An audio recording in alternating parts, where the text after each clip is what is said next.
What's up guys, it's Chris here. So today's project, I'm going to be putting on a hitch onto the back of my wife's 2019 Honda CRV. I'm also going to be adding wiring for trailer lights. Both the hitch and the trailer light kit I got on Amazon. The hitch was around 150 bucks and the trailer light kit was like 40 bucks.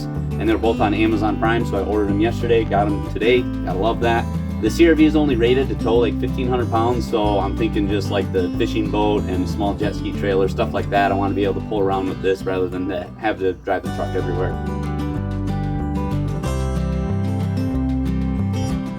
So the kit comes with a bunch of hardware and some instructions, so I'll read through those quick, or just throw them off to the side. I guess I really don't need them.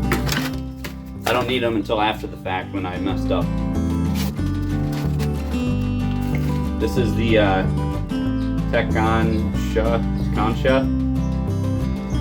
I have no idea. Concha trailer wiring kit, T1 connector. I don't really know what any of this means, but hopefully this is what I need. So I got all the hardware laid out. This is everything that comes with the kit.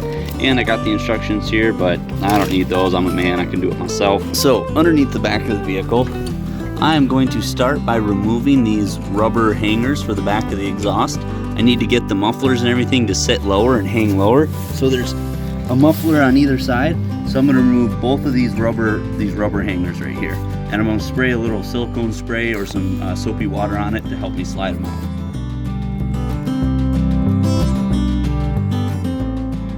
There we go, got that one removed so that the exhaust hangs a little lower. The hanger slid off up here. I now have a little bit more room to access these holes in the frame. So these two holes right here are where the carriage bolts go to hold the hitch, and you've got to fish them through this hole with the special fish hooks hardware that they send you with. Alright, so all I'm going to do is take this hardware fish hook that they gave me. I'm going to thread this onto one of the carriage bolts, one of the smaller ones, and then I'm going to feed this through one of these spacer blocks here, just like that. And then all I'm going to do is I'm going to fish this wire, I'm going to bend it a little bit, up through this big hole in the frame back here. And I'm just going to move it around until I get it out this small hole in the front, just like that. Piece of cake.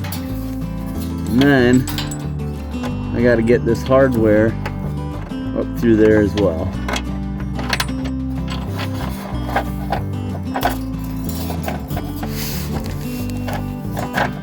Until I get the bolt coming down through. Just like so, just like that. So, and then I'll leave the fish hook wire hanging down there like that. So I'll do that to all 4 bolts. Okay, so I got all 4 bolts and hardware fished through the holes in the frame. Really wasn't too bad. Now I have to lift the hitch into place, feed each one of these wires through the hole, and then unthread these and start the nuts while I'm holding the hitch into place all by myself. And the hitch is pretty heavy, so we'll see how this goes.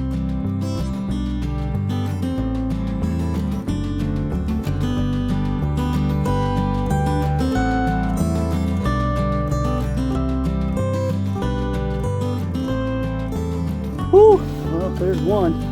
That was not easy. There's one. That's what it looks like. That was not easy. It's very difficult to hold it into place and to start that at the same time.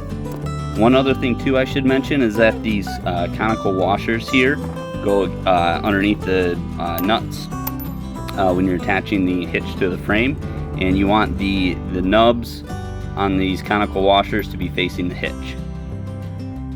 So I got all 4 of the bolts started with the lock washers on them, and eventually once I get those tightened, there's another bolt that goes between this loop that hangs down and this tab on the hitch. So before I tighten those up, I'm just going to make sure that the hitch is pulled all the way over like this, and then I will reach up and tighten up those bolts, which are going to be kind of a pain to get to, but we'll see how it goes. So I had this rubber hanger was still hung up a little bit, not in the spot where it was supposed to go, but above it, and it was hung up on this this rod still. So I removed that, and I also had to remove, there's a hanger right there, just in front of the rear axle that I removed to allow this exhaust to come down a little more so that I can fit the socket on this 11/16 nut, because without doing that, there's not enough room to get the socket in here. So it's pretty tight. They say to put 50 pounds of torque on it. I mean, not that I read the directions or anything, but I'm just gonna get it as tight as I can with this little socket. It's so tight. This is turning out to be a much more difficult project than I thought it would be. And now it's time to put the bolt through the tow hook. Bolt goes in there, bolt goes in there, and then this guy goes on the back side. Well, there, got the hitch installed. So it's just the 4 bolts that hold it to the frame and the 1 bolt that holds it to the tow hook down here. And all you have to do is remove the exhaust from the hangers, which is kind of difficult because you can't move the exhaust at all. You just have to try to bend the rubber. WD-40 helps a lot because it's really slippery. I would highly recommend that, and like a little pry bar. They use the little pry bar to help pry those rubber dampeners on and off, or the rubber hangers for the exhaust. So that's all done, ready to go. Now I gotta tear into the tail lights and get the wiring harness hooked up. All right, so now for the kit for the lights.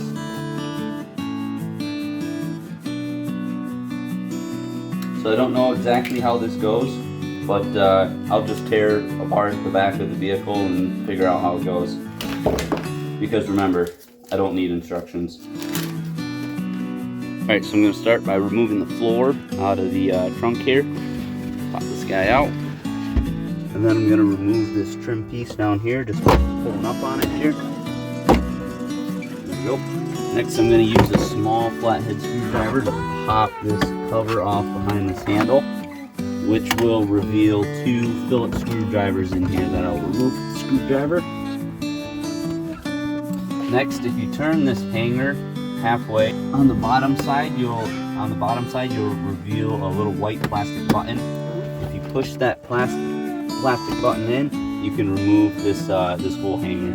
Next, I'll pop off these 2 little rubber fasteners down here with a flathead screwdriver.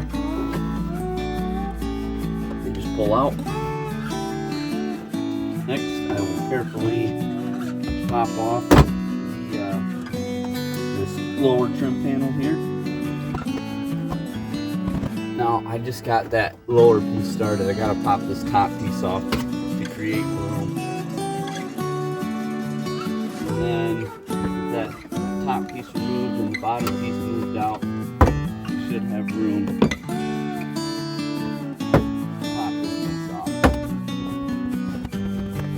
Now, we don't need a ton of room, we just need to be able to reach the wiring back in here. Get back in here. So in these CRVs, they did a really good job. They made it easy. That plug right there that's got the tape on it, right there, that plug right there is what our harness will plug into. So I'll just pull that plug away from the tape and plug in the harness and plug it right into this guy. So there, I got the plug fished away from the harness, and that right there is where I'll plug it in. So there we go, I got it plugged in. Now I need to hook up the ground. If you look right there, there's a copper ground location. So I'm just gonna loosen up that bolt, or take that bolt out, add this ground underneath it, and then tighten it back up. The ground is hooked up, we're plugged in. Now I just need to mount this box. I'm gonna find a place over here out of the way, and I'll probably just do a self-tapper sheet metal screw and mount this guy in here somewhere. Alright, so I got it mounted right there with the self-tapping screw. I'm just going to make sure that I get these wires kind of all tucked in a happy place, so that when I put the panels back, they're out of the way. But yeah, and I routed the wire through this pocket right here. That's for that hook. I don't know what that is, like a cargo hook or something. But you can route this wire through a plug down in here somewhere and get it outside. But here in the northern area that I live, salt on the roads destroys these plugs within a couple years. So I am gonna keep this wound up inside the trunk, and anytime we need to pull a trailer, I'll just fish it out through the trunk, and we'll do it that way. So yeah, so I think that's it. I'm gonna get all the plastics reattached and the clip back in, and go from there.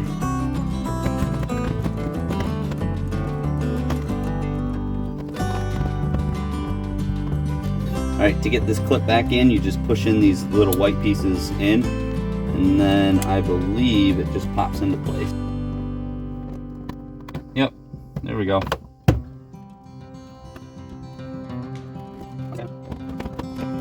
And then install the floor of the trunk.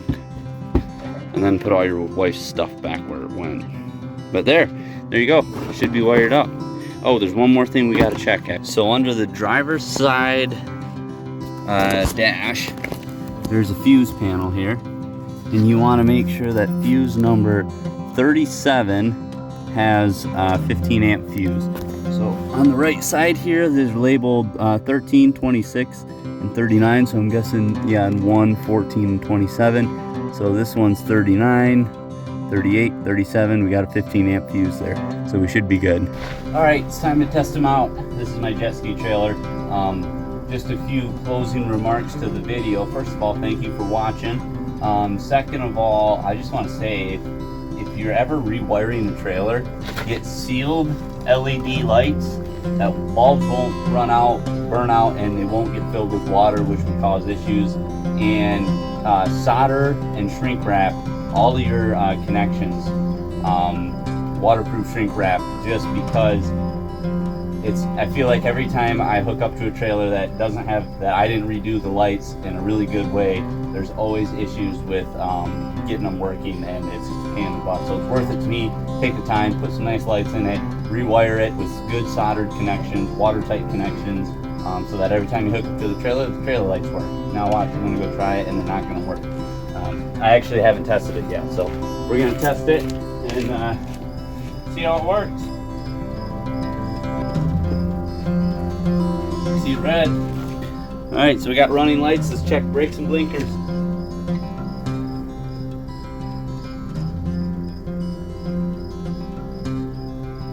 All right, sweet, so they all work.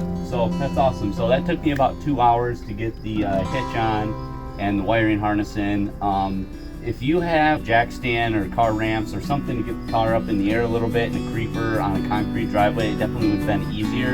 I'm just in the gravel driveway here, and I could have jacked the car up and put it on stands, but I didn't think it would be that big of a project. It ended up being a little bit more difficult than I thought, and I would say if you're not a very handy person, I would not recommend trying to attempt this project on your own. Yeah, it was kind of tricky, a little bit frustrating, but I would just say, if you had any concerns about doing it on your own, just take it to a professional and have them do it.